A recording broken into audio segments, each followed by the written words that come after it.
Bersama kita Al-Ustadz Ahmad Faiz Asifuddin, Hafizahullah Ta'ala.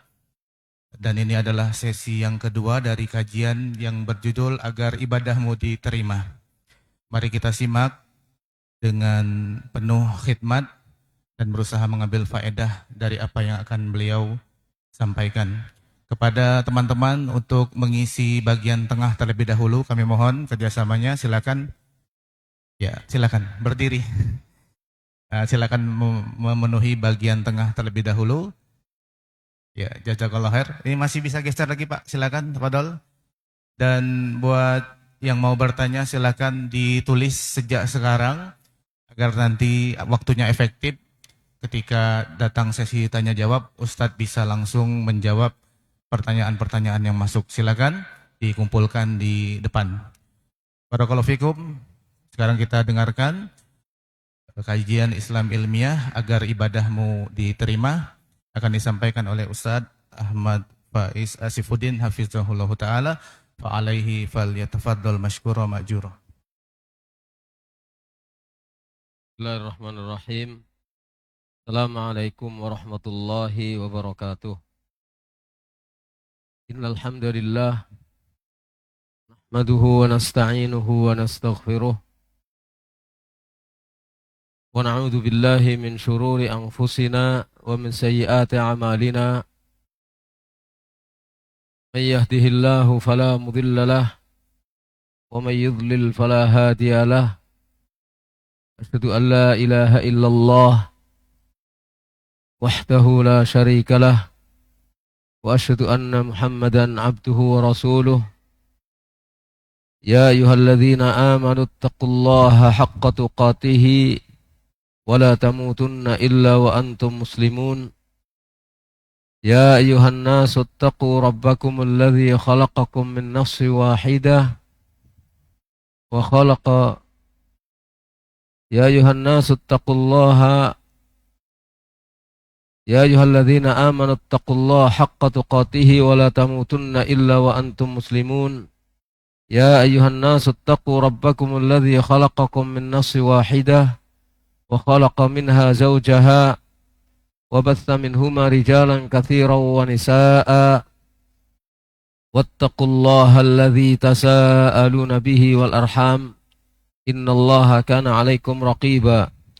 Ya ayyuhalladzina amanu taqullaha wa qulu qawlan sadida yuslih lakum a'malakum wa yaghfir lakum dhunubakum wa may yuti'illaha wa rasulahu faqad faza fawzan 'azima. Amma ba'd, fa inna astaqal hadits kitabullah wa khairal hadyi hadyu Muhammadin sallallahu alaihi wasallam wa syarral umuri muhdatsatuha wa kullu muhdatsatin bid'ah wa kullu bid'atin dhalalah wa kullu dhalalatin finnar. Kaum muslimin yang dirahmati Allah,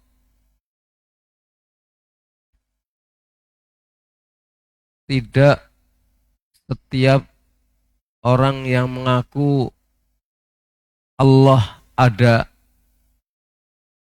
itu bisa disebut muslim. Bahkan tidak setiap orang yang menyatakan bahwa Allah adalah pencipta alam semesta, bahwa Allah adalah satu-satunya yang menghidupkan dan yang mematikan, yang mengatur rizki dan mengatur alam semesta, itu bisa disebut muslim. Karena apa? Karena dahulu orang-orang kafir Quraisy, orang-orang musyrikin yang diperangi oleh Rasulullah SAW itu mengakui bahwa Allah adalah pencipta alam semesta, bahwa Allah adalah satu-satunya yang memberikan rizki, bahwa Allah yang menghidupkan dan mematikan, bahwa Allah Rabbul Alamin, tetapi mereka tidak disebut kaum muslimin. Mereka tetap disebut sebagai orang-orang kafir. Mereka disebut sebagai orang-orang musyrikin yang bahkan kemudian diperangi oleh Rasulullah Shallallahu Alaihi Wasallam. Salah satu ayat yang menunjukkan bahwa mereka mengakui Allah adalah pencipta, pemberi rezeki, yang menghidupkan dan mematikan adalah firman Allah yang terdapat di dalam surat Yunus ayat 31. Qul may yarzuqukum minas sama'i wal ardi amman yamliku as-sam'a wal absara wa may yukhrijul mayyita wa may yukhrijul hayya minal mayyit wa may yukhrijul mayyita minal hayy wa may yudabbirul amr fasayaquluna Allah faqul afala tattaqun. Katakanlah hai Muhammad kepada mereka orang-orang kafir, orang-orang musyrikin, man yarzuqukum minas sama'i wal ard. Siapakah gerangan yang memberikan rizki kepadamu dari langit dan bumi? Tanyakan kepada mereka, siapakah yang memiliki kekuasaan untuk menciptakan penglihatan dan pendengaran, dan penglihatan? Siapa yang punya kekuasaan untuk menguasai pendengaran dan penglihatan? Siapa yang menghidupkan, yang mengeluarkan yang hidup dari yang mati, yang mengeluarkan yang mati dari yang hidup, yang mematikan, yang menghidupkan itu siapa? Dan siapa yang mengatur alam semesta? Fasayaqulun, maka orang-orang kafir, orang-orang musyrikin itu akan menjawab Allah. Faqul afala tattaqun, maka katakanlah, mengapa kalian tidak mau bertakwa? Jadi ini firman Allah yang merupakan bukti bahwa orang-orang kafir itu beriman. Allah itu pencipta, Allah itu pemberi rizki, Allah itu pengatur kehidupan dan kematian, Allah itu yang mengatur alam semesta. Tapi mengapa Rasulullah tetap mendakwahi mereka? Dan bahkan terjadi perang Badar, perang-perang yang lainnya. Kenapa? Karena mereka tidak mau mengakui bahwa Allah adalah satu-satunya yang diibadahi. Meskipun mereka mengakui Allah itu adalah pencipta alam semesta. Jadi tidak setiap orang yang mengakui Allah ada, menciptakan, satu-satunya pencipta, penguasa alam semesta, itu kemudian serta-merta disebut sebagai Muslim. Tidak cukup itu untuk menjadikan seseorang sebagai Muslim.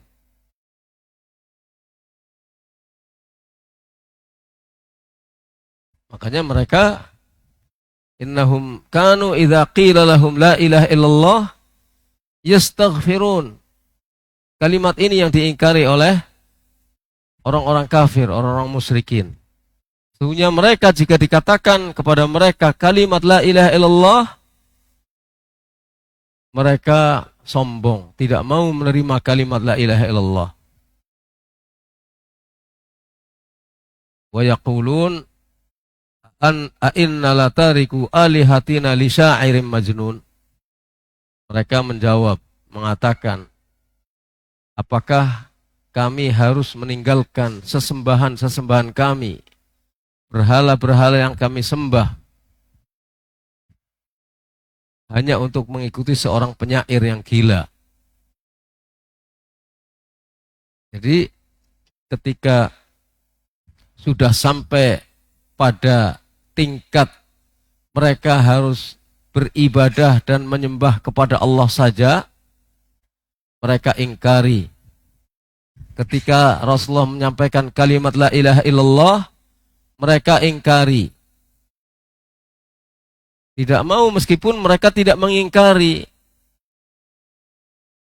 Ketika diperintahkan untuk mengakui bahwa Allah adalah satu-satunya pencipta dan pemberi rizki serta pengatur alam semesta. Karena mereka sudah mengimani itu, sudah mentauhidkan itu. Ini namanya rububiyah, mengakui Allah itu Rabbul Alamin. Tapi dengan mengakui Allah Rabbul Alamin tidak cukup. Seharusnya sampai pada inti permasalahan,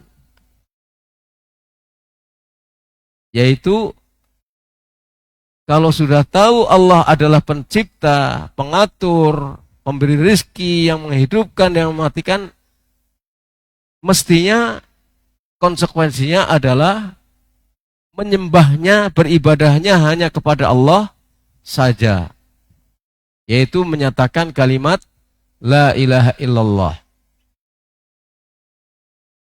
Terus kenapa mereka menolak ketika disampaikan kepada mereka kalimat la ilaha illallah? Innahum kanu idza qila lahum la ilaha illallah, sehingga mereka ketika dikatakan mereka kalimat la ilaha illallah, yastakbirun, menolak mereka, angkuh, congkak, sombong, tidak mau menerima. Kenapa? Kenapa kira-kira? Karena mereka tahu konsekuensi daripada kalimat la ilaha illallah. Artinya mereka faham makna kalimat la ilaha illallah dan apa konsekuensi daripada kalimat la ilaha illallah. Yaitu mereka harus meninggalkan berhala-berhala mereka. Mereka harus meninggalkan kebiasaan-kebiasaan, tradisi-tradisi syirik mereka. Biasanya mereka menggantungkan senjata mereka di pohon yang dikeramatkan supaya senjatanya menjadi senjata sakti. Terus disuruh meninggalkan itu. Konsekuensinya harus meninggalkan seperti itu. Yang biasanya mereka minta-minta kepada orang-orang soleh atau yang dianggap soleh sudah meninggal dunia. Karena itu termasuk jenis yang dilakukan oleh orang-orang dahulu, orang-orang musyrikin, orang Quraisy. Mereka menolak. Mereka faham akan kalimat la ilaha illallah. Karena faham, terus hawa nafsunya bertentangan dengan apa yang mereka fahami, mereka menolak untuk mengucapkan kalimat la ilaha illallah. Tapi ada mungkin orang yang mengucapkan la ilaha illallah tidak paham artinya. Tidak memahami arti dan makna la ilaha illallah, serta tidak memahami makna atau konsekuensi daripada kalimat la ilaha illallah. Padahal kalau orang sudah menyatakan asyhadu an la ilaha illallah kan muslim. Asyhadu anna Muhammadar Rasulullah itu muslim. Harusnya dia bersaksi, aku bersaksi bahwa tidak ada yang berhak disembah kecuali Allah. Satu-satunya yang boleh disembah, diibadahi dengan berbagai macam peribadatan, itu hanya Allah Subhanahu wa taala. Karena tidak paham tentang makna la ilaha illallah, tidak memahami konsekuensinya, tetap saja melakukan kemusyrikan. Cari solusi, dagangannya tidak laris, lalu pergi ke tempat yang dianggap atau seseorang yang dianggap bisa menjadikan dagangannya laris. Alternatif. Sakit keras, cari alternatif. Mencari kesembuhan kepada dukun dengan persyaratan perdukunan. Itu atau kepada orang-orang yang dianggap pintar. Cari amalan-amalan, beli 50 juta kalimat yang ditulis kertas supaya selamat. Berdasarkan apa ini? Padahal dulu orang-orang musyrikin mengakui satu-satunya pencipta yang menyembuhkan, yang menghidupkan, mematikan adalah Allah. Tapi mereka tidak mau, hanya beribadah kepada Allah Subhanahu wa taala semata. Dan pengertian la ilaha illallah bukan sebagaimana yang dipahami oleh sebagian orang. Bahwa la ilaha illallah artinya adalah tidak ada pencipta selain Allah. Itu bukan begitu artinya. Arti la ilaha illallah bukan tidak ada pencipta selain Allah. Tidak ada pemberi rizki selain Allah. Tidak ada yang berwenang menetapkan hukum selain Allah. Bukan itu artinya. Memang itu terkandung, makna itu terkandung dalam kalimat la ilaha illallah, tapi bukan itu artinya. Arti la ilaha illallah adalah tidak ada yang boleh diibadahi secara benar kecuali Allah Subhanahu wa taala.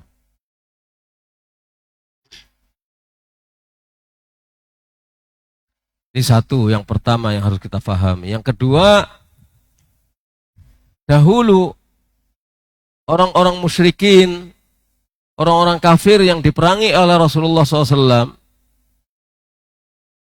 kan mereka menyembah berhala-berhala. Yang disembah ada berbentuk batu, ada yang berbentuk kayu, ada malaikat. Mereka ada sebagian di antara mereka yang menyatakan menyembah malaikat atau menyembah bulan, matahari, bintang-bintang. Ada lagi juga orang-orang soleh, kuburannya orang-orang soleh waktu itu atau kuburan para nabi.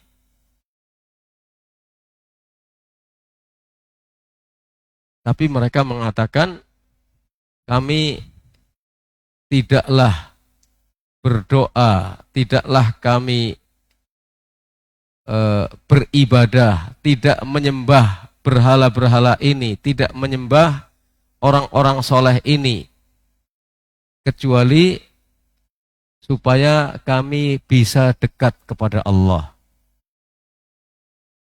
Tujuan kami menjadikan kuburan-kuburan ini, berhala-berhala ini, tempat-tempat yang dianggap bisa di dalamnya untuk ngalap berkah ini, kami tidak lakukan itu semuanya, kecuali supaya kami bisa lebih dekat kepada Allah Subhanahu wa taala.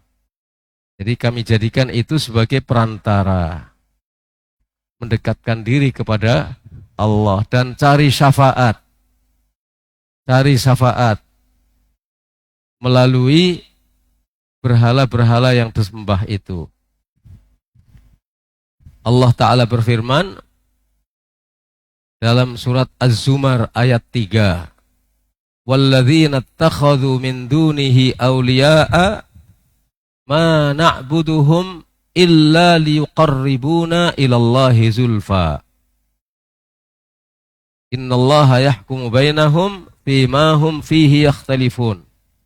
Innallaha la yahdi man huwa kadhibun kafar.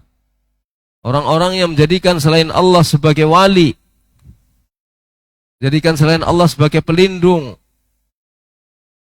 dianggap bisa melindungi, bisa memberikan solusi. Mereka mengatakan, ma na'buduhum, kami tidak menyembah mereka kecuali untuk mendekatkan diri kami kepada Allah dengan sedekat-dekatnya. Karena kami tidak merasa mampu untuk mendekatkan diri kepada Allah dengan sedekat-dekatnya tanpa perantara orang-orang soleh yang telah meninggal dunia itu. Tanpa perantara berhala-berhala yang mereka sembah. Jadi itu tujuannya adalah untuk mendekatkan diri kami kepada Allah Subhanahu wa taala. Itu alasan orang-orang musyrikin zaman dahulu. Ada enggak kesamaannya dengan alasan orang-orang yang sebagian mengucapkan la ilaha illallah tapi masih melakukan seperti tindakan orang-orang musyrikin zaman dahulu? Alasannya akan sama. Datang ke kuburan, kalau orang-orang soleh bukan Rasulullah itu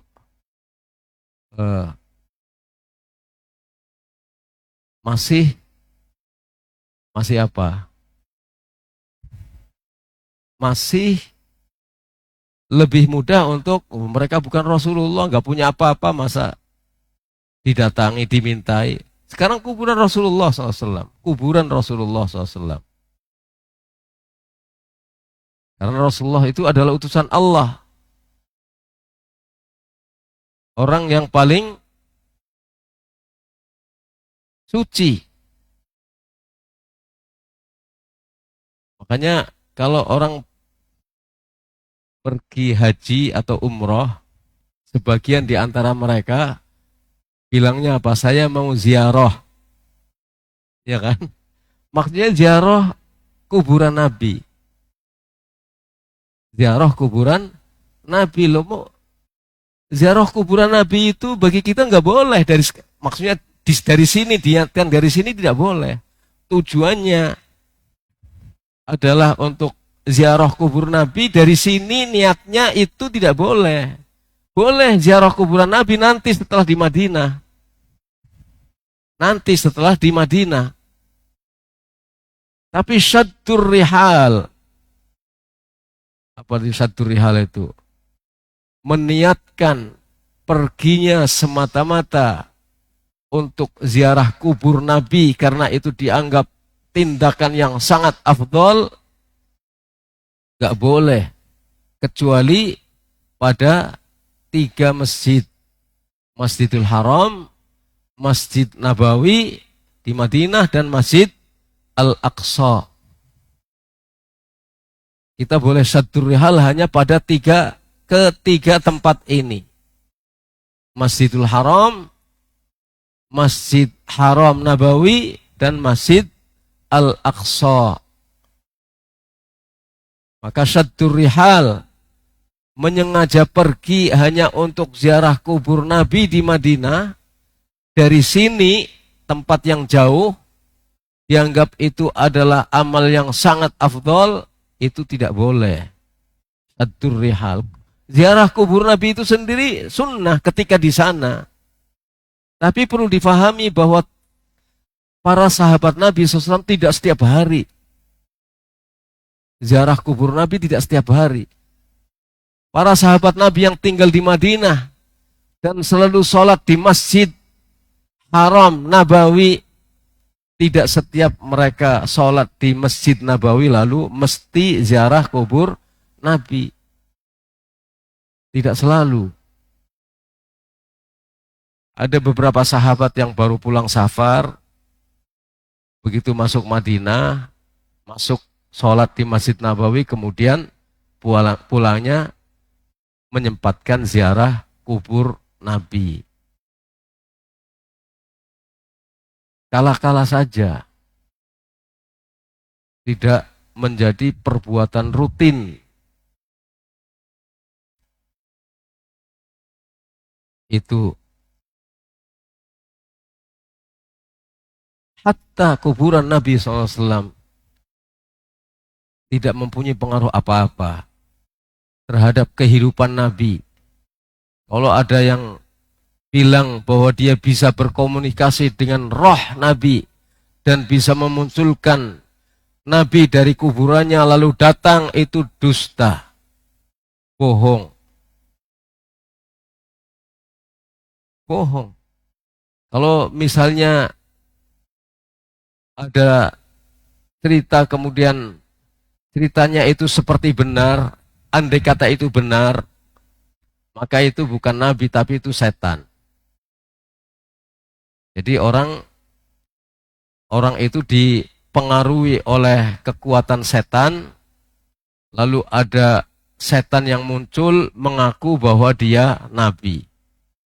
Loh, Nabi kan tidak bisa diserupai oleh siapapun, hatta oleh setan, gak bisa setan memunculkan dirinya menjadi mirip dengan Nabi, tidak bisa. Ya betul tidak bisa. Tapi yang dikerjakan adalah alam hayal dia. Yang digarap oleh setan itu adalah alam hayal dia. Setan tidak bisa menyerupai Nabi. Tapi pikiran dia yang dibentuk oleh setan seakan-akan dia Nabi, padahal tidak, bukan.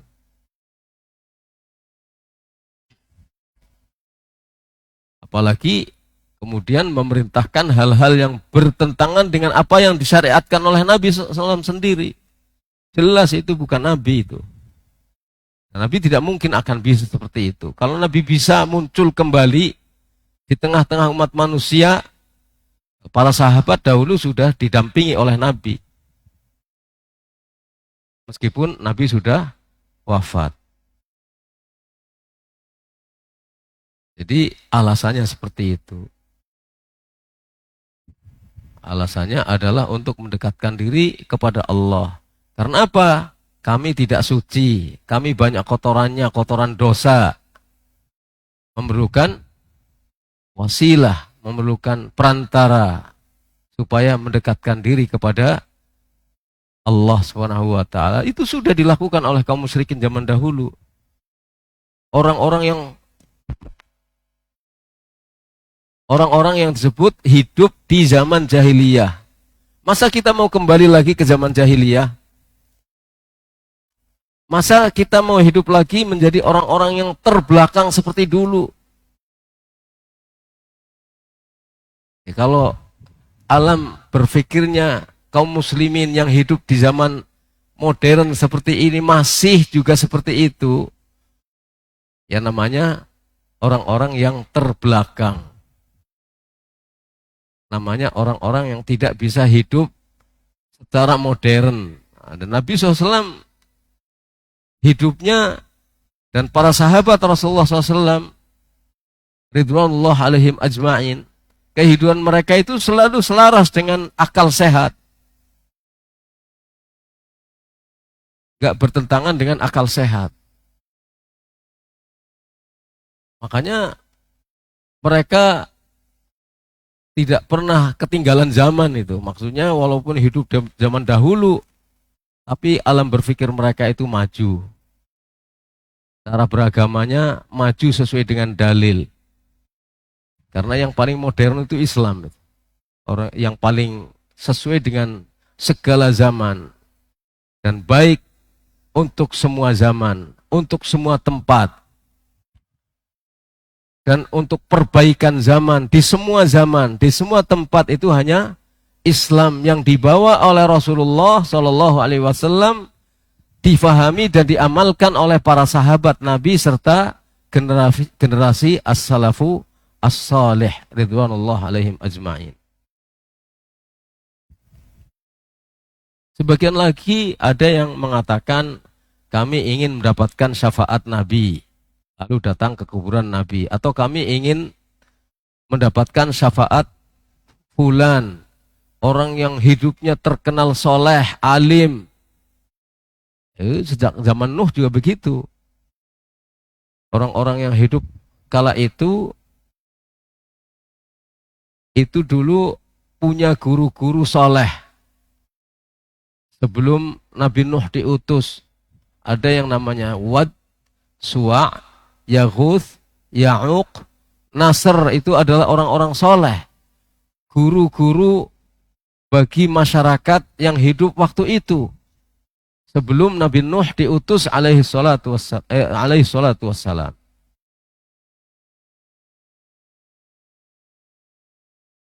Setelah mereka meninggal dunia, dibangun patung-patung atas nama guru-guru orang-orang soleh yang meninggal dunia ini.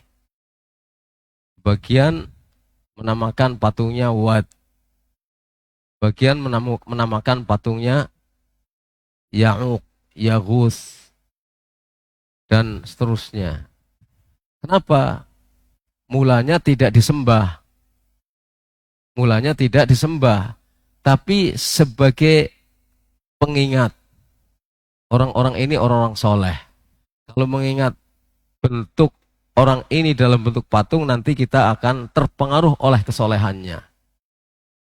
Tapi lama-kelamaan, generasi berganti generasi, akhirnya patung-patung itu disembah.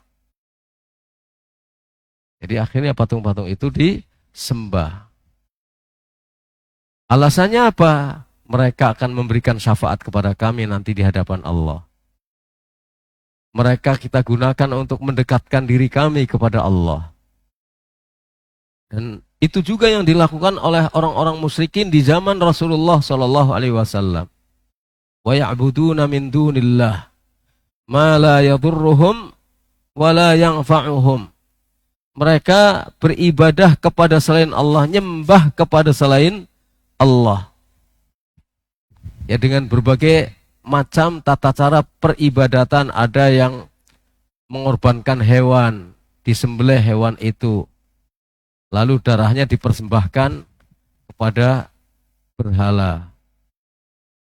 Entah itu Hubal, entah itu Manat, entah itu Lata, entah itu Uzza, entah berhala-berhala yang namanya siapa saja yang lain.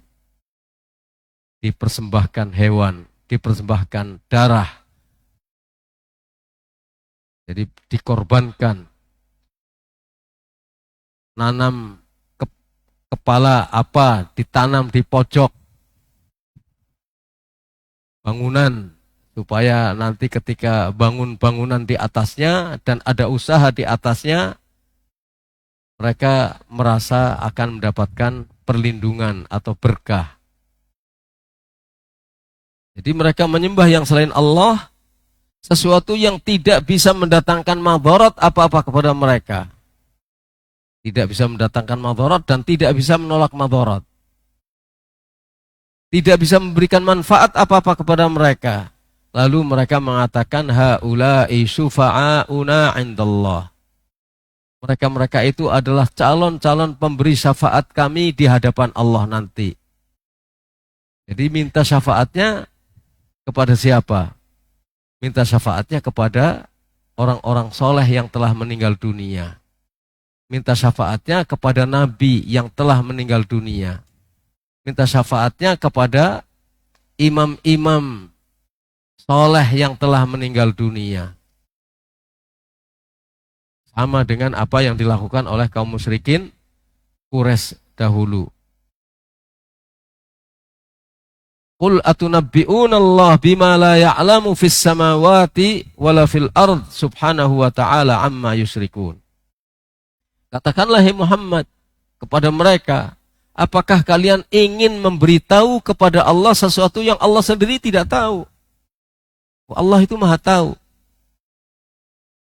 Kalian ingin memberitahu kepada Allah satu kegiatan, satu perbuatan yang Allah sendiri tidak tahu, karena padahal Allah Maha tahu, baik itu di langit maupun di bumi. Kamu ingin beritahu kepada Allah sesuatu yang Allah sendiri tidak tahu. Baik di langit maupun di bumi. Maha suci Allah. Dan maha tinggi dari apa yang mereka persekutukan. Mereka melakukan perbuatan syirik. Itu disebut sebagai kemusyrikan. Menduakan Allah. Jadi kadang menyembah Allah tapi juga menyembah kepada selain Allah. Mintanya kepada Allah tapi juga minta kepada selain Allah.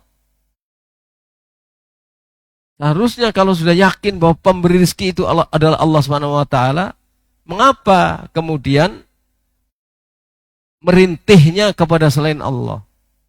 Datangnya minta syafaatnya kepada selain Allah. Minta solusi tentang kesulitan-kesulitan hidup kepada yang selain Allah. Kan ada itu sampai tanahnya dijual.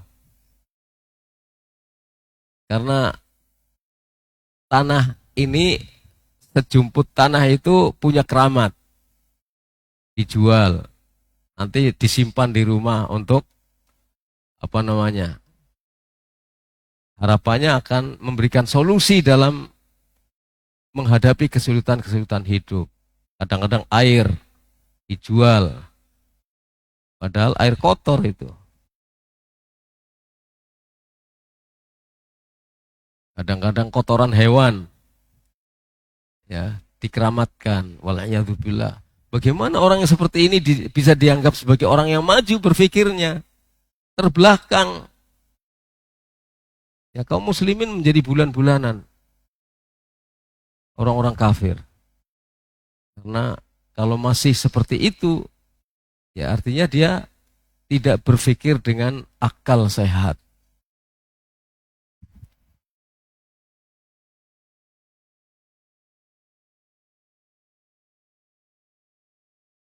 Ya jadi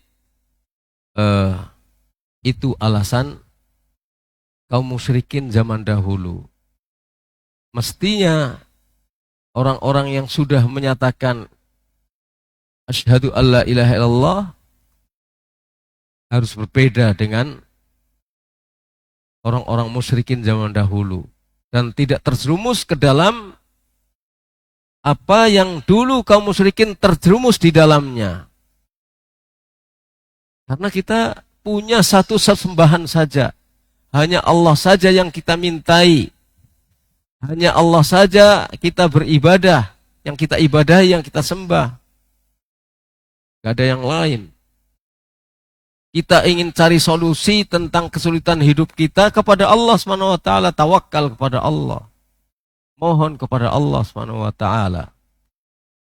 Dan kalau kita ingin mendapatkan syafaat nanti di hari kiamat, apa itu syafaat? Syafaat itu pertolongan. Secara bahasa, kalau misalnya ada bapak-bapak atau ibu-ibu ingin memasukkan putranya atau putrinya ke pondok pesantren Imam Bukhari, terus ada Abu Faiz, ya, minta tolong kepada Abu Faiz. Tolong Abu Faiz sampaikan kepada pengurus di pesantren Imam Bukhari supaya diberi syafaat. Maksudnya ditolong supaya diterima itu. Lah, Abu Faiz ini adalah yang memberikan syafaat. Itu secara bahasa seperti itu. Dalam hal-hal yang keduniaan seperti ini boleh, tidak mengapa. Asal disetujui aja. Asal disetujui. Tapi kalau sudah menyangkut urusan akhirat, urusan sorga, ini tidak ada. Semua qul lillahi syafa'atu jami'a, semua syafaat itu yang punya adalah Allah SWT. Memang nanti ada di antara hamba-hamba Allah yang akan ditunjuk oleh Allah untuk memberi syafaat, memberikan pertolongan supaya diampuni dosanya oleh Allah, supaya dimasukkan ke dalam sorga. Ada, tapi bukan sekarang. Nanti di akhirat. Jadi syafaat itu didapatkan oleh orang-orang yang nanti ditunjuk oleh Allah setelah orang-orang itu mendapatkan izin dari Allah Subhanahu wa taala. Kalau kita ingin minta syafaat sekarang, mintanya kepada Allah, ya Allah, beri aku syafaat. Ya Allah, anugerahkanlah kepada kami syafaat. Atau jadikanlah Al-Quran yang saya baca itu menjadi pemberi syafaat kepada saya. Nanti mintanya kepada Allah.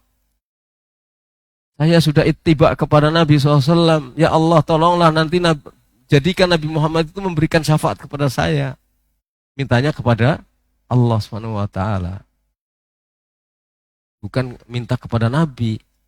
Nabi tidak bisa apa-apa, tidak bisa memberikan apa-apa sekarang. Izinnya belum keluar untuk memberikan syafaat. Malaikat juga belum diizinkan untuk memberikan syafaat.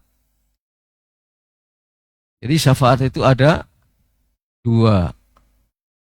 Syafaat yang diakui ada dan syafaat yang tidak diakui adanya di dalam Al-Quran.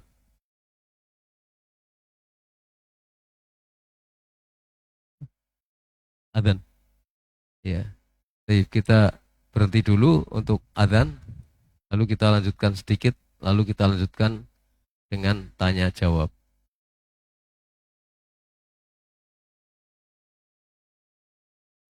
Sallallahu alaihi wasallam.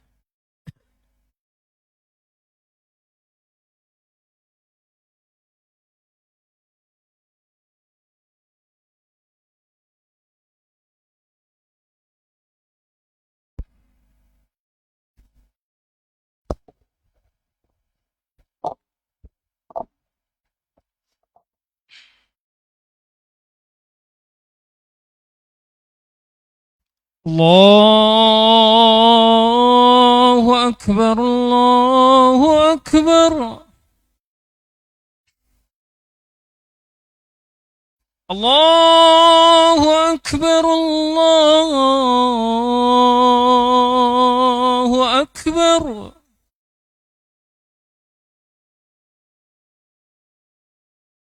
أشهد أن لا إله إلا الله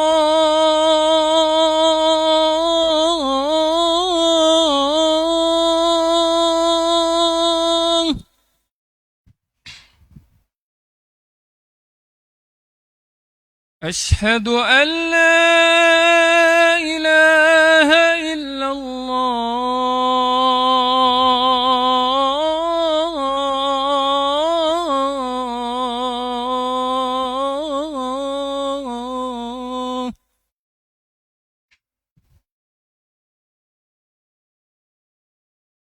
أشهد أن محمد رسول الله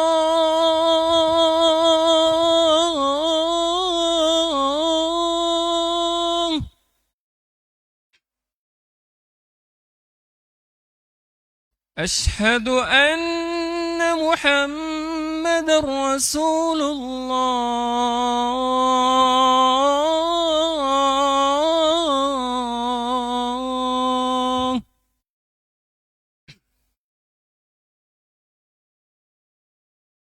حي على الصلاة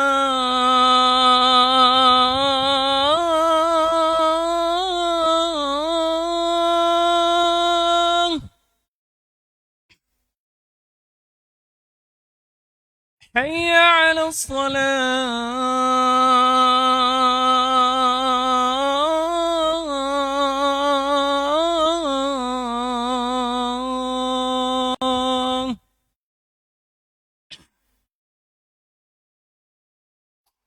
حي على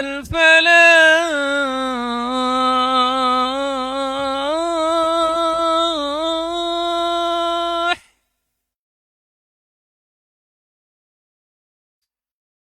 حي على الفلاح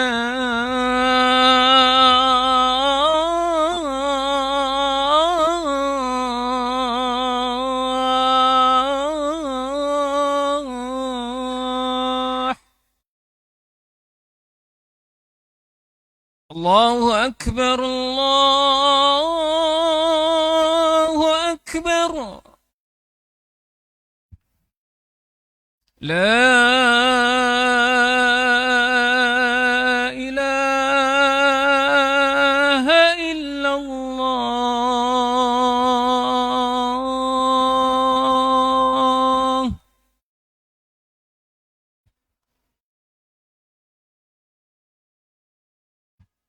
mengingatkan kembali, silakan bagi mau yang bertanya untuk menuliskan pertanyaannya. Baru ada 2 yang masuk ini. Silakan buat yang mau bertanya. Tafadhol. Langsung pertanyaan. Oh iya. Kita lanjut dulu. Alhamdulillah wassalatu wassalamu Rasulullah wa ala alihi wa sahbihi ajma'in. Jadi syafaat itu semuanya kepunyaan Allah.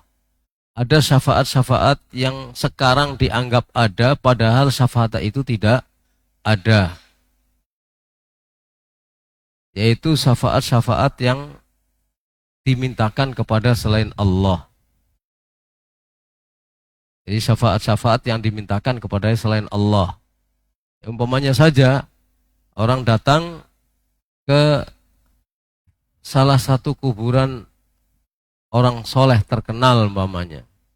Lalu dia minta di sana, wahai orang soleh fulan tertentu, nanti saya jangan engkau tinggalkan, bawa saya ke dalam sorga. Mungkin ada orang yang seperti itu. Jangan biarkan aku nanti masuk neraka. Itu masuk sorga, masuk neraka. Kan dia sudah meninggal dunia. Untuk dirinya sendiri saja kita tidak tahu. Diri orang soleh itu sendiri saja dia butuh perjuangan kepada Allah ketika hidup. Kalau itu benar-benar orang soleh, mereka telah melakukan usaha-usaha dan perjuangan-perjuangan keras langsung kepada Allah. Jadi Allah SWT berfirman, wa kam mim malakin fis samawati la tughni syafa'atuhum syai'an illa min ba'di an ya'dhanallahu liman yasha'u wa yardha. Betapa banyak malaikat di langit yang syafaatnya tidak berguna sedikit pun. Illa min ba'di ayya'dhanallah, kecuali setelah Allah izinkan. Karena malaikat nanti pun akan mendapatkan izin untuk memberikan syafaat. Tapi syafaat mereka tidak berguna kalau tidak diizinkan oleh Allah. Sebelum mereka mendapatkan izin tidak bisa mereka memberikan syafaat. Untuk siapa syafaat itu diberikan? Kepada yang Allah ridhoi. Kepada yang Allah ridhoi. Abu Hurairah pernah bertanya kepada Rasulullah, ya Rasulullah, man as'adun nas bi syafa'atika yaumal qiyamah. Maka Rasulullah SAW mengqala ilallah khalisan min qalbihi. Wahai Rasulullah, siapakah orang yang paling berbahagia mendapatkan syafaatmu nanti di hari kiamat? Apa jawaban Rasulullah? Yaitu kalau orang sering pergi nanti kalau aku sudah meninggal ke kuburanku minta syafaat. Bukan begitu. Bukan begitu. Tapi apa? Man qala la ilaha illallah. Orang yang mengucapkan kalimat la ilaha illallah ikhlas dari dalam hatinya. Artinya dia memahami makna dan konsekuensi kalimat la ilaha illallah sehingga dia hanya beribadah kepada Allah saja, mintanya kepada Allah, minta syafaatnya kepada Allah, minta rezekinya kepada Allah. Menyerahkan solusi kehidupannya kepada Allah, tidak kepada makhluk.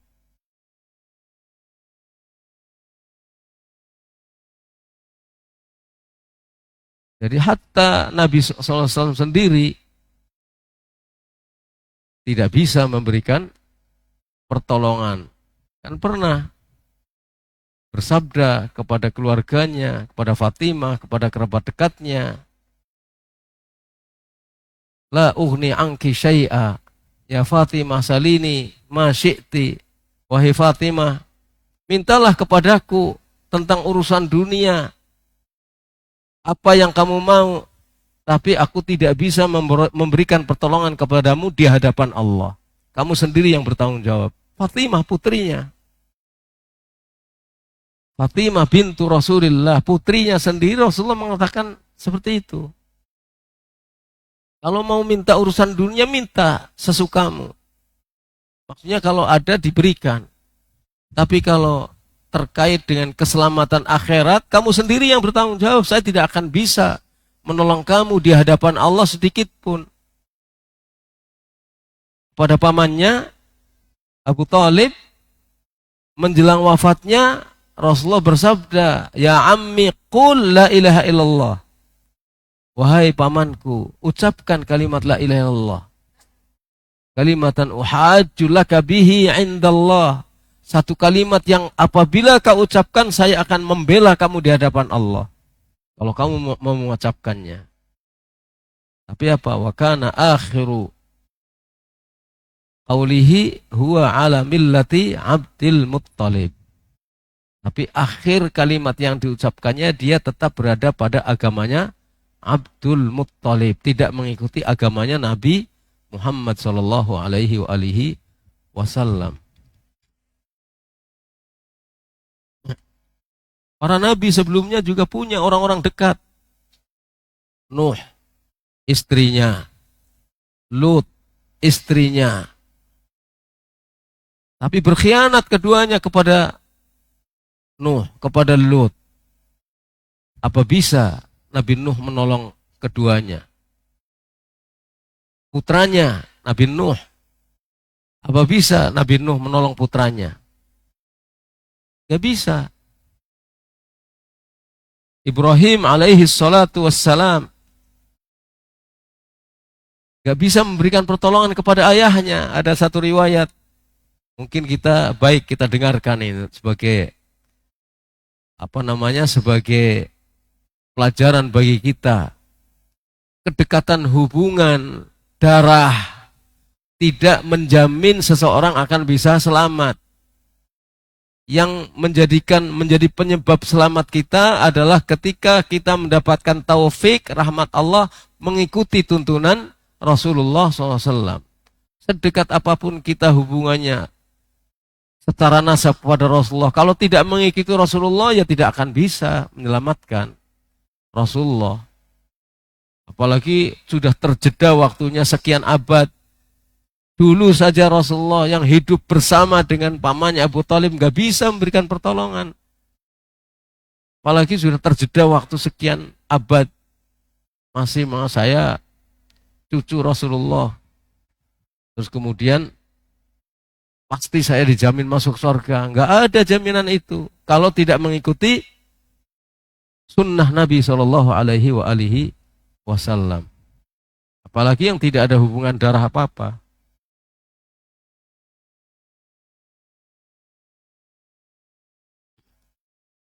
Jadi ada hadis yang diriwayatkan oleh Imam Bukhari dalam sahihnya. Nabi SAW bersabda, Yalqa Ibrahimu abahu azar yaumal qiyamah. Pada hari kiamat, Ibrahim bertemu dengan ayahnya. Hari kiamat nanti. Jadi ketika dibangkitkan kembali, Ibrahim bertemu dengan ayahnya, Azar. Wa ala wajhi azara qataratun ghabaratun. Pada wajah ayahnya Azar itu wajahnya terliputi dengan kegelapan, penuh dengan kotoran, debu, kotor. Maka Ibrahim berkata kepada ayahnya, Alam aqul laka la ta'sini.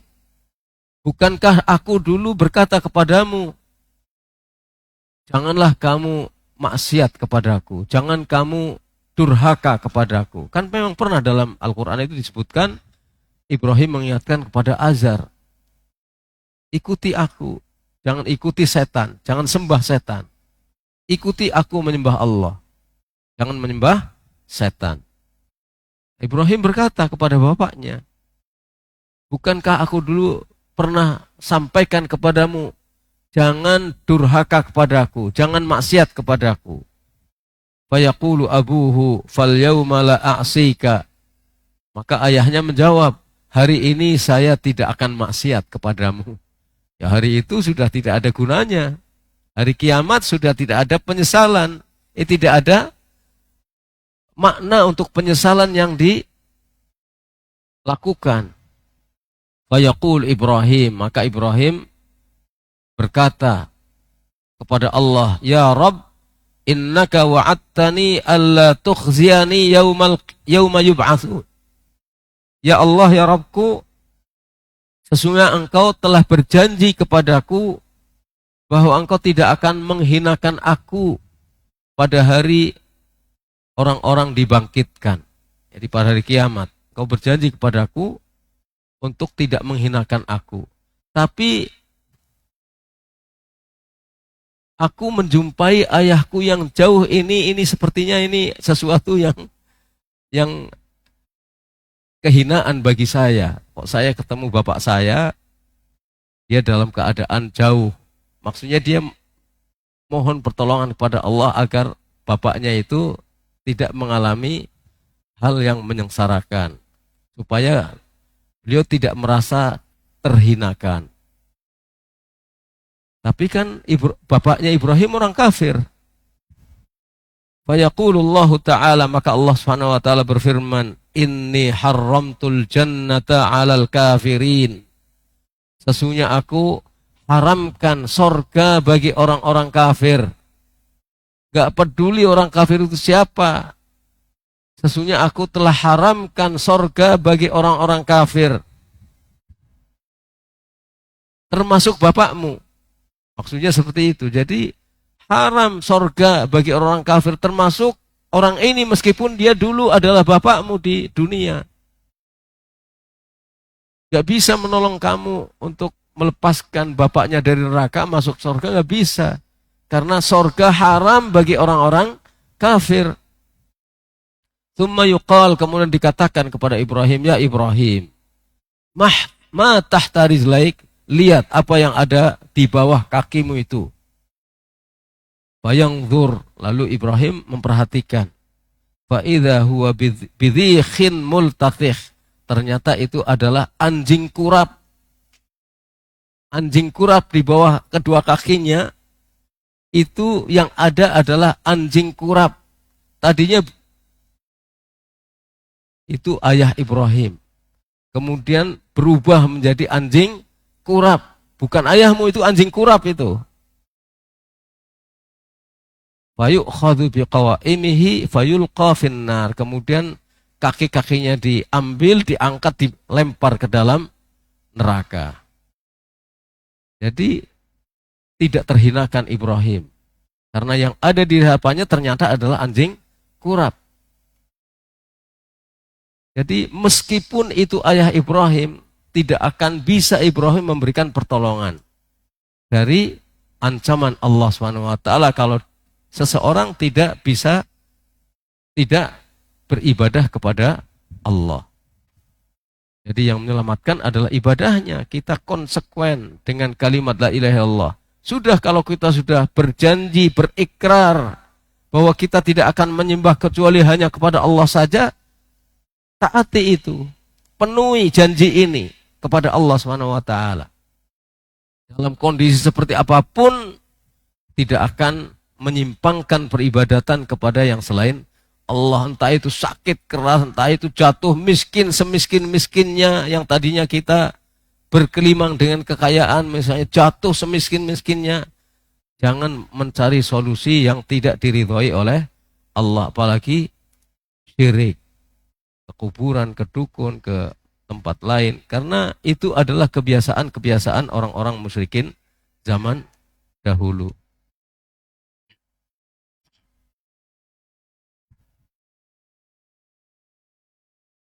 Begitu.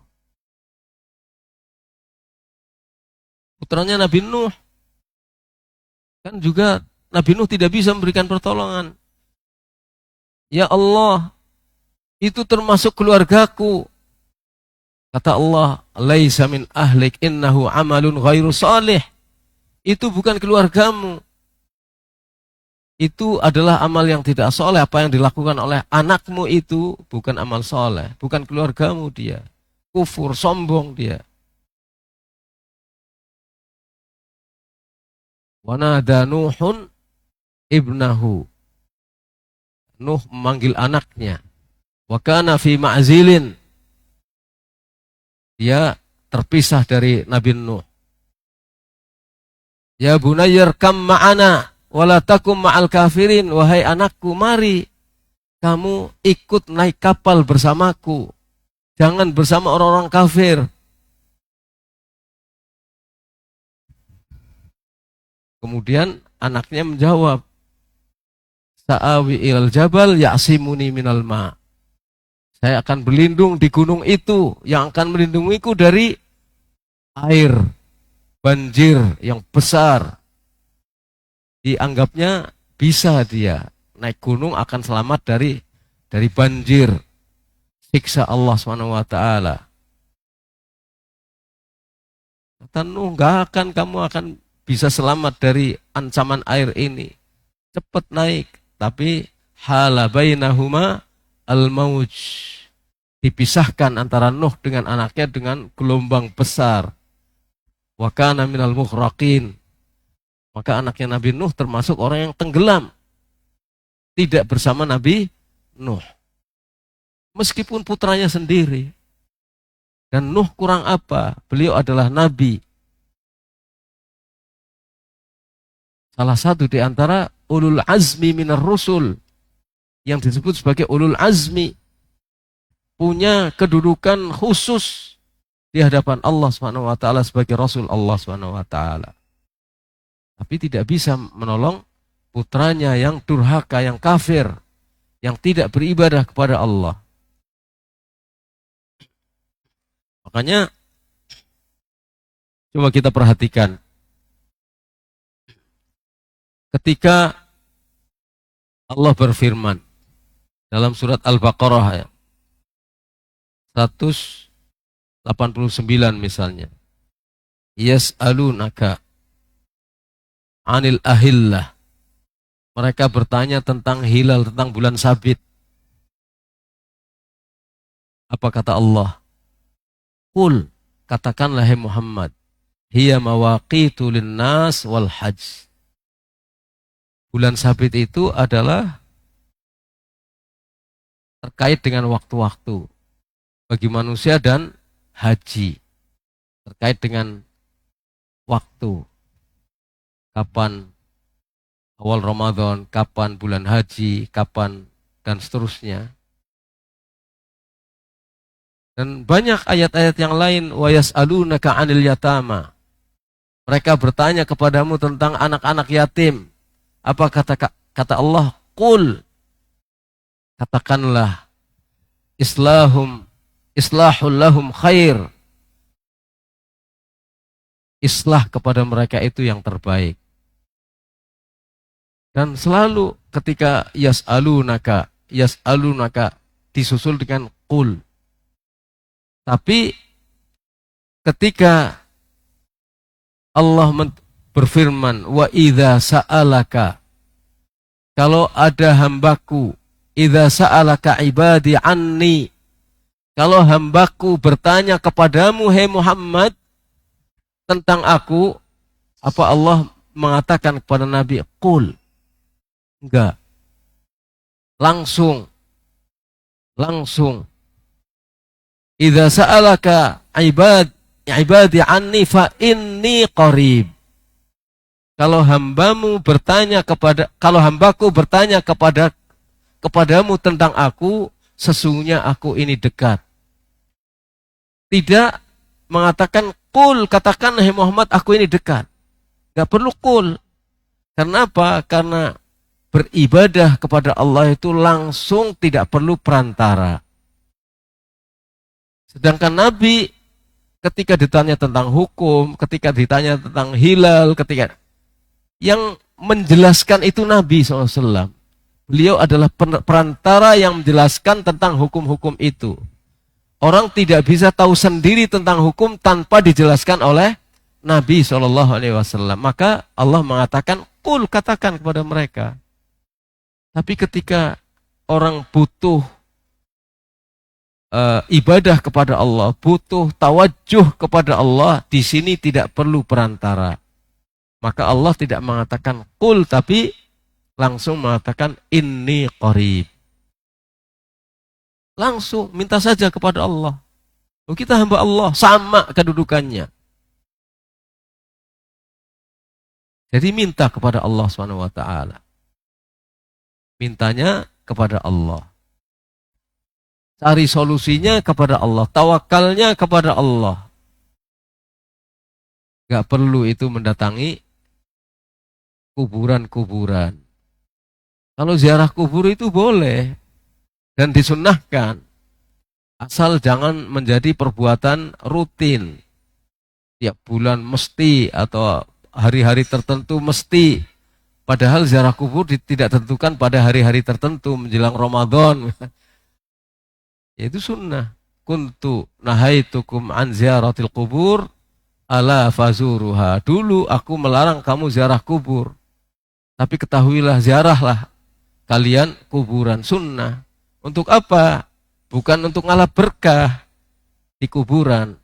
Untuk apa? Mendoakan, berdoa, memberikan salam. Assalamualaikum ahlad diyar minal mu'minin wal mu'minat. Ya, memberikan salam kepada mereka. As'alullah lana walakumul afiyah. Aku mohon kepada Allah untukku dan untuk kamu keselamatan. Wa inna insyaallah bikum lahiqun. Insyaallah saya akan berjumpa dengan kalian nanti. Untuk berdoa, bukan untuk ngalah berkah. Mendoakan orang yang dikubur. Bukan kita berdoa di kuburan. Kepada Allah minta kebutuhan kita. Mendoakan orang yang dikubur. Memberikan salam. Itu ziarah kubur.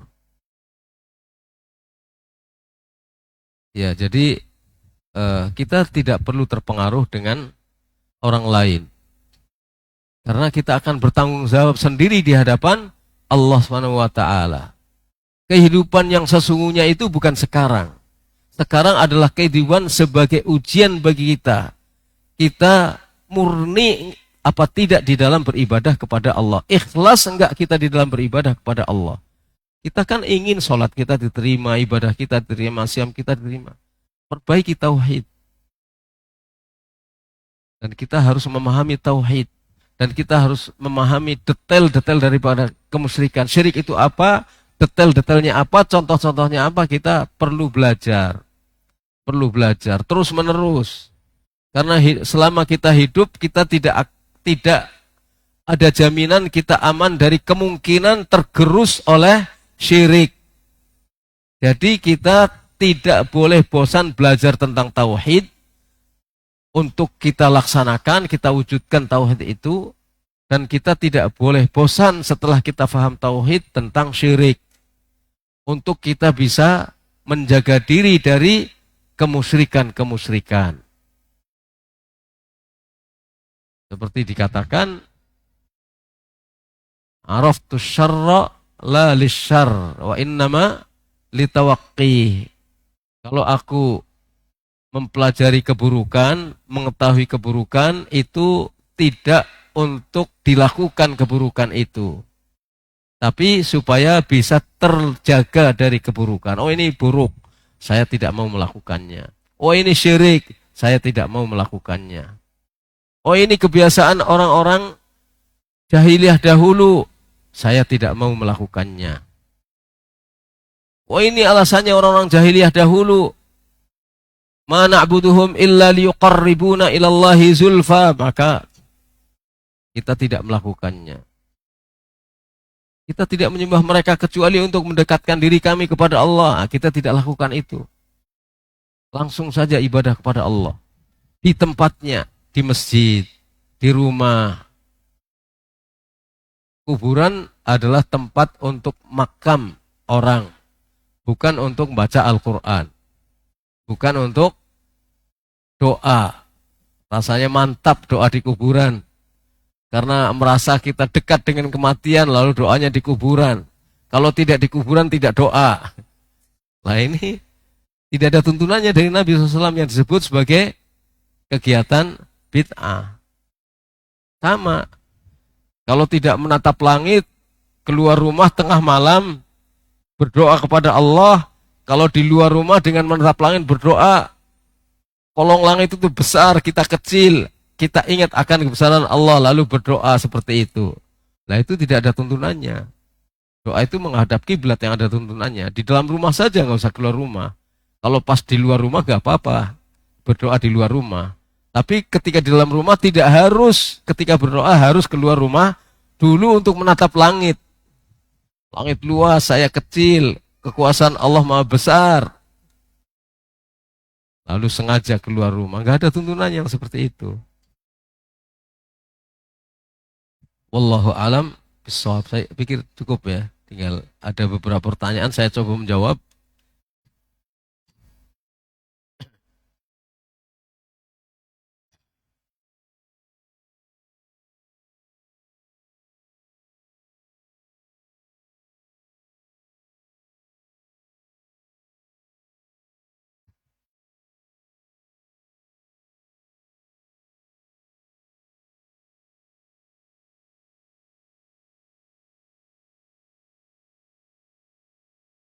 Saya mau nanya, ada hadis yang berbunyi ahli tauhid tapi masuk neraka.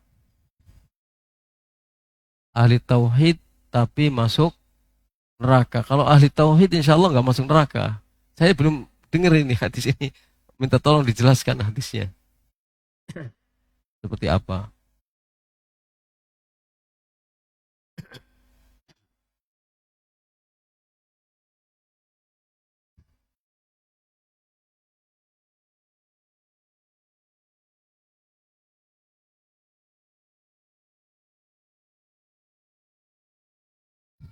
Orang musyrik Quraisy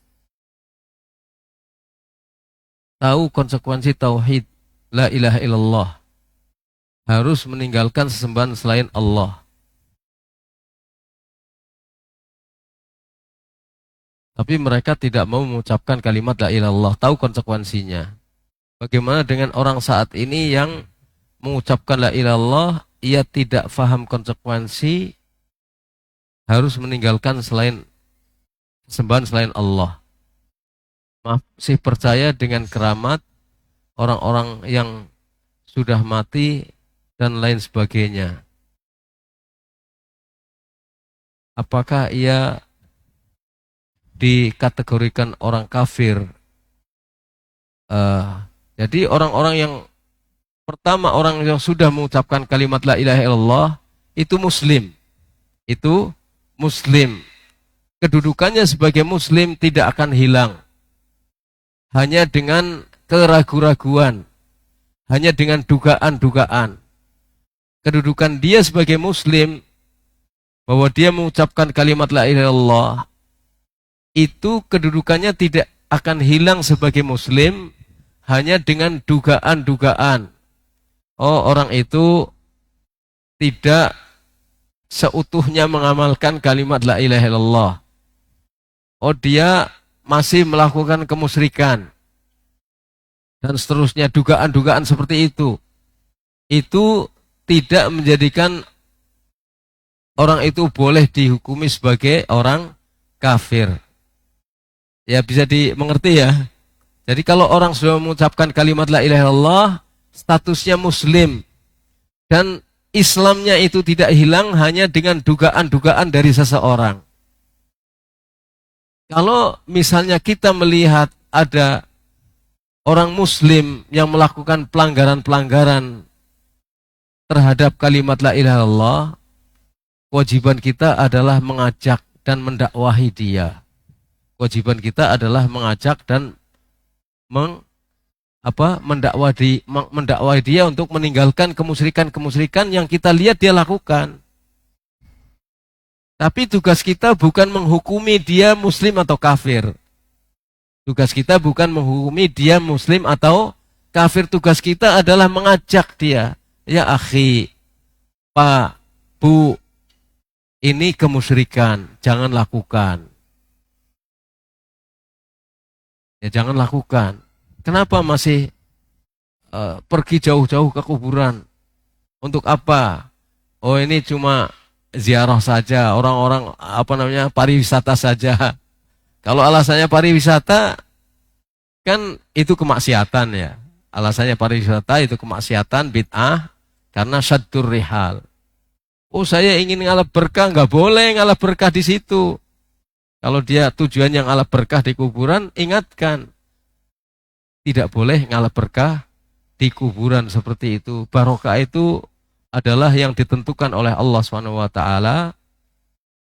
Kemudian mencarinya dari Allah SWT. Ini ada pembahasan tersendiri tentang barokah dan tentang tabarruk. Ada tabarruk masyru', tabarruk yang disyariatkan, ada tabarruk yang ghairu masyru', bahkan bid'ah. Ya, jadi seperti itu. Jadi tugas kita adalah mengingatkan. Bisa dipahami, terjawab insya Allah ya.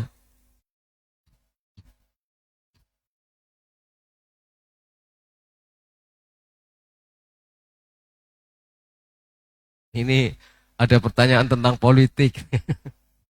Udah, jawaban saya sebaiknya kita menyibukkan diri dengan bagaimana kita bertauhid kepada Allah. Ya, itu saja, bertauhid kepada Allah, nggak usah sibuk dengan urusan-urusan seperti ini. Udah, belajar tauhid aja itu. Di rumah baca, dengarkan ceramah tentang tauhid yang menjelaskan tentang apa pembatal tauhid. Udah itu. Gak usah terpengaruh dengan hal-hal seperti ini. Allah alam. So, nanti kita terombang-ambingkan oleh ketidakpastian. Ya, terombang-ambingkan oleh ketidakpastian. Apa kita memang tahu? Seperti itu nggak tahu, cuma katanya dan katanya. Katanya ini baik, yang itu jelek. Ini ada fulusnya, yang itu nggak ada fulusnya. Kita terombang-ambingkan oleh sesuatu yang tidak jelas. Siapapun nanti yang jadi, udah. Kalau itu menang kita akui dan kita taati perintahnya dalam hal yang ma'ruf. Cukup kan seperti itu. Urusan dunia kayak gitu, jangan menyebabkan kita sibuk meninggalkan kepentingan kita di akhirat nanti. Kok sepertinya terpisah dari kehidupan dunia? Ya nggak terpisah. Faktanya kita nggak tahu kok. Masa kita melakukan sesuatu yang nggak tahu? Allah sendiri mengatakan wala taqfu ma laysa laka bihi ilmun, jangan ikuti sesuatu yang kamu tidak tahu. Nggak tahu kok ikuti. Kok tahu kita namanya.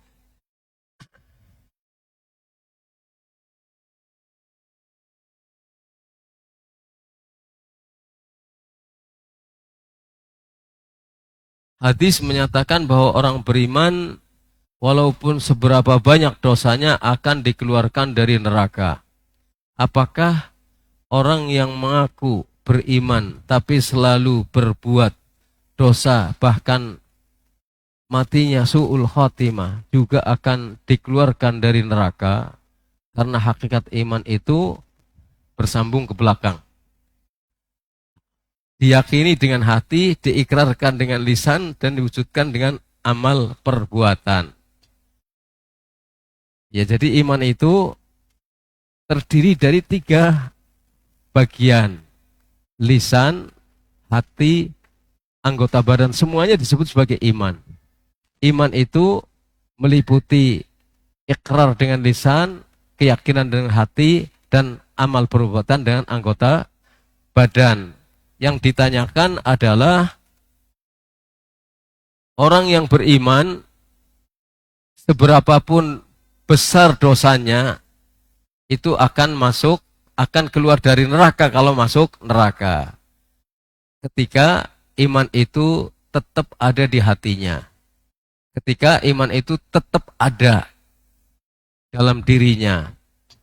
Meskipun banyak dosanya, selama dosa itu adalah dosa yang tidak menghilangkan keimanannya.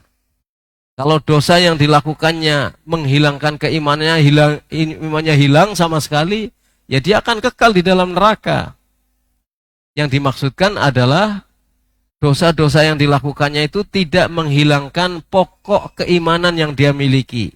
Meskipun dosanya banyak, besar, dan masuk neraka. Ketika sudah dicuci dalam neraka, dosa-dosanya dia akan dikeluarkan dari neraka. Dan bahkan mungkin ada orang yang mati meninggal dunia punya keimanan, terus diampuni dosanya oleh Allah SWT. Bisa saja itu tahta masyiatillah. Apakah orang yang mengaku beriman tapi selalu berbuat dosa, bahkan matinya su'ul khotimah, juga akan dikeluarkan dari neraka karena hakikat iman seperti yang kita sebutkan tadi? Dari mana kita tahu bahwa seseorang itu su'ul khotimah? Dari mana kita tahu seseorang itu meninggalnya su'ul khotimah? Kan nggak tahu. Oh, dia matinya ketika berzina itu. Ya, berzina dosa besar. Berzina dosa besar. Tapi apakah ketika dia mati dalam keadaan berzina berarti kehilangan keimanannya? Kita nggak tahu. Makanya kita tidak boleh memastikan dia masuk surga atau dia masuk neraka. Nggak boleh memastikan. Kalau orang yang secara tanda-tanda fisik sepertinya su'ul khotimah, kita hanya bisa mengelus dada. Jangan-jangan dia husnul khotimah. Tapi memastikan dia su'ul khotimah nggak bisa. Jangan-jangan dia su'ul khotimah, kita hanya bisa mengatakan jangan-jangan kita khawatir dia su'ul khotimah. Tapi memastikan tidak bisa. Memastikan tidak bisa. Ketika kita lihat orang meninggal dunia wajahnya cerah, senyum, oh dia husnul khotimah, kita hanya bisa berharap mudah-mudahan dia husnul khotimah, karena wajahnya wajah yang kelihatannya dia bahagia. Harapannya husnul khotimah. Tapi memastikan husnul khotimah kita nggak tahu, nggak boleh memastikannya. Nggak boleh memastikan seperti itu. Jadi saya rasa bisa ya, jadi ini tentang seseorang yang mengaku beriman tapi selalu berbuat dosa. Ini tentu cerita tentang orang yang sudah meninggal dunia ini. Ya, bahkan matinya su'ul khotimah atau sedang mengkhawatirkan dirinya. Kalau sedang mengkhawatirkan dirinya, itu tanda-tanda kebaikan. Jangan-jangan saya kalau meninggal dunia akan su'ul khotimah. Jadi dia berusaha untuk melakukan hal-hal yang apabila mati tidak su'ul khotimah. Ingat akan firman Allah, ya ayyuhalladzina amanu taqullaha haqqa tuqatih wa la tamutunna illa wa antum muslimun. Jangan mati kecuali kamu dalam keadaan Islam. Berarti kita harus selalu menjaga diri dalam keadaan Islam, karena mati kita tidak tahu kapan. Supaya husnul khotimah, jangan melakukan hal-hal yang bertentangan dengan ajaran Islam. Kalau itu terkait dengan orang yang sudah meninggal dunia, sudah. Kalau kita duga dia su'ul khotimah, kita hanya mengkhawatirkan dia akan mendapatkan azab di akhirat. Adapun apakah dia mati dalam keadaan iman atau tidak, kita tidak tahu. Jangan menghukumi. Jangan menghukumi orang yang kita tidak tahu. Kita hanya mengkhawatirkan dia su'ul khotimah, kita jadikan sebagai pelajaran, kalau saya mati jangan seperti itulah. Ya. Wallahu a'lam bishawab. Apakah tafsir surat Al-Baqarah? Ini sudah ditanyakan tadi pagi nih katanya. Karena apa namanya? Allah dekat. Karena dari kalangan Asy'ariyah mengartikan tentang ayat ini bahwa Allah ada di mana-mana. Tadi sudah dijawab itu insyaallah. Allah alam bishawab. Itu yang bisa saya sampaikan pada kesempatan malam hari ini. Mudah-mudahan bermanfaat untuk saya dan untuk para hadirin semuanya. Dan kita berhati-hati dalam menjalani kehidupan, karena hidup di dunia ini ketika sudah mati maka penyesalan tidak ada gunanya. Mumpung kita masih hidup, mari kita bersihkan tauhid kita jaga tauhid kita supaya tetap utuh. Dengan tauhid itu kita harapkan ibadah kita diterima oleh Allah SWT, dan jangan sekali-sekali kita melakukan kemusyrikan. Ada hal-hal yang mungkin kita tidak sadar melakukan kemusyrikan, maka kita diajari oleh Rasulullah SAW doa, Allahumma inni a'udzubika an usyrik wa ana a'lam wa astaghfiruka lima la a'lam. Ya Allah, aku berlindung diri kepadamu dari perbuatan syirik yang aku tahu. Jangan sampai aku melakukan perbuatan syirik padahal aku tahu itu syirik. Dan aku mohon ampun kepadamu dari hal-hal yang aku tidak tahu. Banyak sekali tanpa kita sadari mungkin kita terjerumus ke dalam perbuatan syirik. Jadi kita hindari. Meskipun syirik itu asghar, tetap harus kita hindari. Baik syirik dengan kata-kata maupun syirik dengan tindakan harus kita jauhi. Jadi syirik itu momok besar bagi kita yang harus kita jadikan sebagai monster. Kita menghindar sejauh-jauhnya dari kemusyrikan. Dan kita menjauhi tempat-tempat di mana memungkinkan kita akan terjerumus dalam kemusyrikan. Kita jauhi hal-hal yang mungkin di situ kita akan terpaksa harus melakukan kemusyrikan, kita jauhi itu. Ya, kadang-kadang orang terpaksa melakukan kemusyrikan, padahal nggak ada terpaksa itu kemusyrikan, nggak harus dihindari. Tapi karena kita mempertimbangkan hubungan, mempertimbangkan lingkungan, akhirnya terjerumus dalam kemusyrikan. Padahal mereka tidak akan bisa menolong apa-apa kepada kita dari siksaan Allah SWT. Jadi kita pertimbangkan terkait dengan masalah lingkungan, pergaulan dan lain sebagainya dalam hal-hal yang diperkenankan oleh Allah. Yang tidak diperkenankan kita tetap harus punya sikap. Harus punya sikap. Meskipun sikap itu tidak harus kita tunjukkan dengan nantang, tapi dengan lemah lembut. Sikap itu tetap harus kita tunjukkan dengan sikap lemah lembut. Karena kita perlu punya sifat rifq, lemah lembut dan lin. Ya, lemah lembut. Ini saja yang bisa saya sampaikan, mudah-mudahan bermanfaat. Wassallallahu ala nabiyina Muhammad wa ala alihi wa sahbihi ajma'in. Dan kalau ada kalimat yang tidak pas, saya mohon maaf yang sebesar-besarnya. Subhanakallahumma hamdika asyhadu an la ilaha illa anta astaghfiruka wa atubu ilaik. Assalamualaikum warahmatullahi wabarakatuh.